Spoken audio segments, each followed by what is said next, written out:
l'histoire s'ouvre sur le prince japonais Shirajinamiya, qui se rend dans une prison où Sensei Amano, le fondateur autrefois vénéré du tristement célèbre culte d'Hadès, est enfermé depuis des années. Bien qu'il soit tombé en disgrâce, Amano dégage toujours une aura de menace et d'autorité. Shirajinamiya lui confie que l'influence du Japon commence à décliner, les gens perdant peu à peu leur peur de l'Empire. Pour restaurer cette terreur, il demande à Amano de ressusciter le culte d'Hadès. Amano écoute attentivement et, avec un calme sinistre, accepte. Mais avant de procéder, il insiste pour rencontrer quelqu'un qui s'avérera essentiel pour faire renaître l'héritage sombre du culte. La scène se déplace vers une grande salle d'arts martiaux où un jeune homme nommé Dek Kurashiki s'entraîne avec une précision tranchante et une concentration implacable. Amano et le grand prêtre arrivent. Daik est stupéfait de revoir son maître et encore plus choqué quand Amano lui ordonne de restaurer la secte d'Hadès, démantelée depuis longtemps.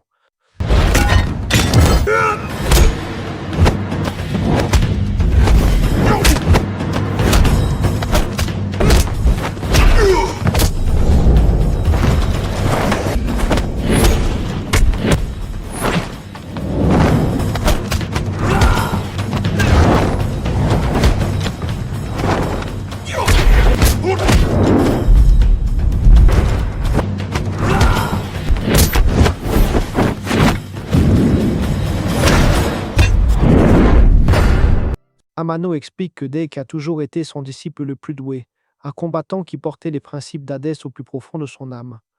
Convaincu que Dek possède la force nécessaire pour diriger, Amano le nomme nouveau chef de la secte. Il ordonne à Dek de réétablir le temple d'Hadès et de raviver son rituel emblématique, les Jeux de la mort, des tournois sanglants où des guerriers du monde entier sont convoqués pour affronter les champions d'Hadès dans des combats à mort. Alors que leur complot se déploie, Amano ordonne à Dek d'attirer une figure du passé, Garment 9, également connu sous le nom de Uji, l'un des étudiants les plus redoutables d'Hadès. Uji a fait défection, il y a des années, pour rejoindre le temple de Shaolin et s'oppose désormais ouvertement à l'Empire japonais. Amano ordonne à Dek de le vaincre publiquement, discréditant ainsi la réputation légendaire de Uji en tant que roi du Vajra. Amano recrute également sa fille Eko, une journaliste, lui ordonnant de couvrir la renaissance de la secte et de diffuser la propagande dans le monde entier, s'assurant que le culte d'Hadès instille à nouveau la peur dans le cœur des masses. Au temple de Shaolin, Yuji est présenté.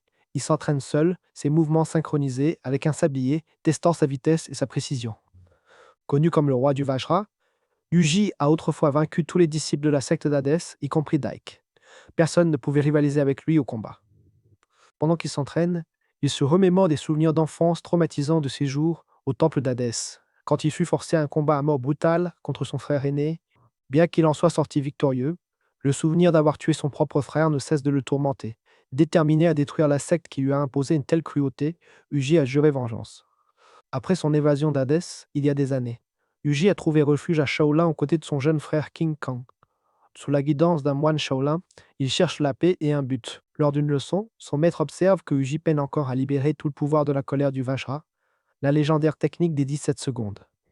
Le moine explique que la véritable maîtrise nécessite la pureté des émotions, la compassion et la capacité d'embrasser la souffrance de tous les êtres.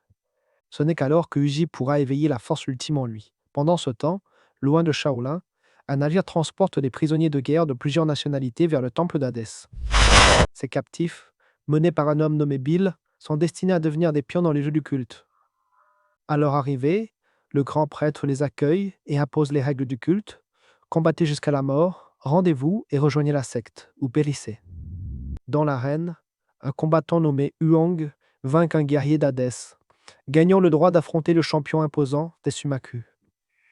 Bill et ses hommes, autrefois disciples d'Hadès eux-mêmes, réalisent qu'ils sont à nouveau piégés dans le cauchemar dont ils s'étaient échappés. De retour à Shaolin, Uji et King Kong sont bouleversés alors que leur maître est mourant. Dans son dernier souffle, le moine avertit Uji qu'Amano est de retour, ravivant la secte d'Hadès et le défiant directement. Peu après, la tragédie frappe lorsque King Kong est kidnappé par les guerriers d'Hadès.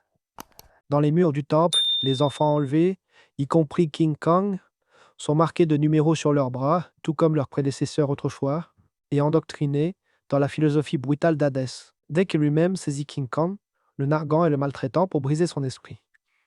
Si vous aimez cette histoire intense, n'oubliez pas de vous abonner à Kosinma pour ne manquer aucun de nos récaps de films d'action épiques.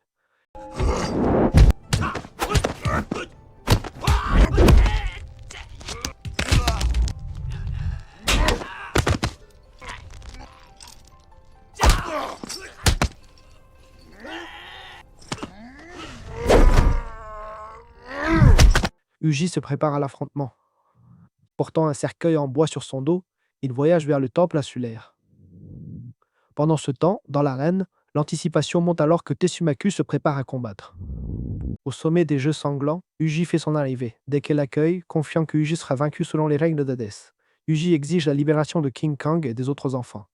Mais Deck refuse, déclarant que la seule voie possible passe par le combat. Il décrète que Uji doit d'abord vaincre Tetsumaku, puis le sauvage Crazy Monkey. Ce n'est qu'alors que Uji aura le droit de l'affronter lui, et s'il est victorieux, les enfants seront libérés. Uji accepte sans hésitation.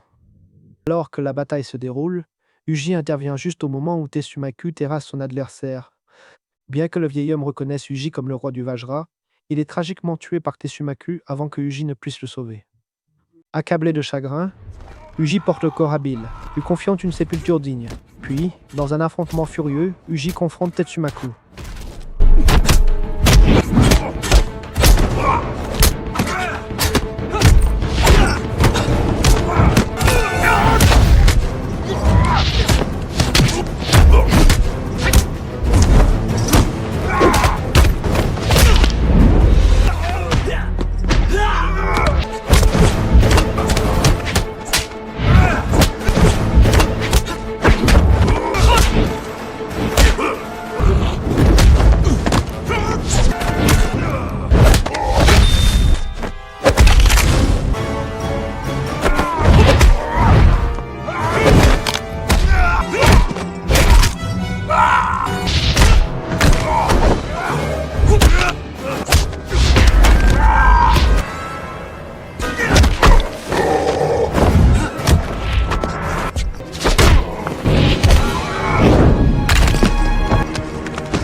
Même après des défaites répétées, Tetsumaku refuse de se rendre.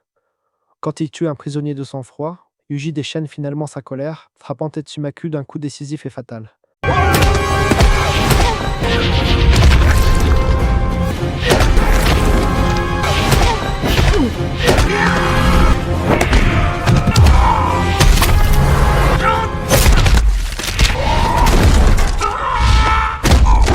Bill et ses camarades acclament la victoire de Uji, le proclamant véritable roi du Vajra. Uji présente ses respects aux morts à la morgue, remerciant le gardien d'avoir préparé le corps. Plus tard, Echo le confronte, condamnant sa violence, mais Uji argumente que les enfants ne sont pas en sécurité sous le règne d'Hadès. Il l'accuse de mal comprendre la véritable corruption de la secte. Déchiré, Echo commence à douter de sa loyauté envers la cause de son père. Le lendemain, Uji fait face au défi de plusieurs combattants d'Hadès, cherchant vengeance pour Tetsumaku.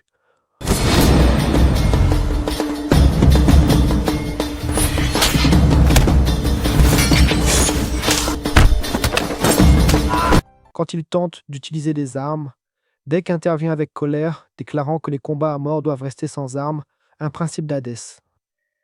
Il avertit d'une punition sévère si quiconque défie à nouveau cette règle. Pourtant, en coulisses, Deck répand la fausse propagande selon laquelle Tetsumaku a vaincu le roi du Vajra. Echo le confronte, mais il la fait taire, exigeant sa loyauté. Confiant dans ses manigances, Deck prépare Crazy Monkey à affronter Uji. Cette nuit-là, Uji combat Crazy Monkey dans l'obscurité totale, l'arène plongée dans le noir pour exploiter les forces de son adversaire.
En difficulté au début, Uji trouve un allié inattendu quand le gardien de la morgue allume de la poudre à canon, illuminant l'arène. Crazy Monkey chancelle et Uji saisit l'opportunité pour déchaîner une contre-attaque implacable, le tuant finalement. La nouvelle de la mort de Crazy Monkey enrage le prince Shirajinamiya qui confronte Amano en prison, furieux que les champions d'Hadès aient été vaincus. Pendant ce temps, Echo accepte finalement la vérité sur la corruption du culte. Elle jure d'exposer leurs mensonges au monde. Amano, cependant, intensifie ses plans, envoyant des armes pour armer le culte et ordonnant l'exécution des prisonniers pendant le duel final de Dake avec Uji. Alors que les tensions montent, Bill et ses hommes sont suspendus au plafond du temple en punition pour leurs défis. Uji communique secrètement avec le gardien de la morgue, lui confiant un plan pour simuler les morts de Bill et de King Kong.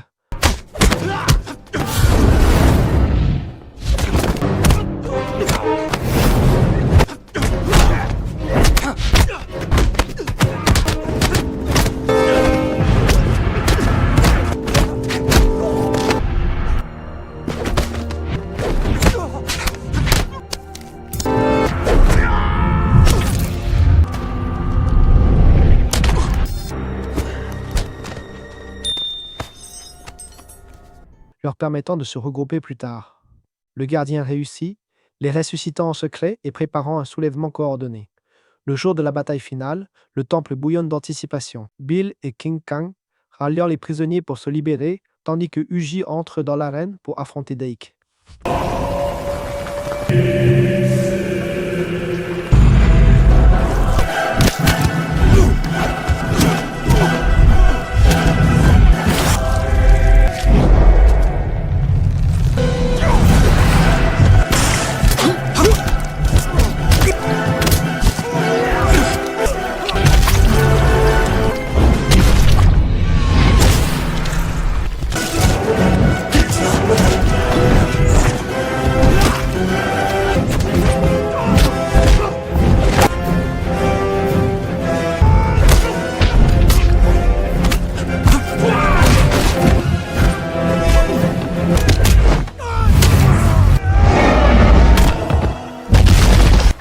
Pendant ce temps, le chaos éclate dans le temple alors que prisonniers et guerriers d'Hadès s'affrontent. Dans la lutte, Echo se sacrifie pour sauver King Kong, confiant à Bill la sécurité des enfants. Sa mort enflamme une fureur désespérée parmi les prisonniers.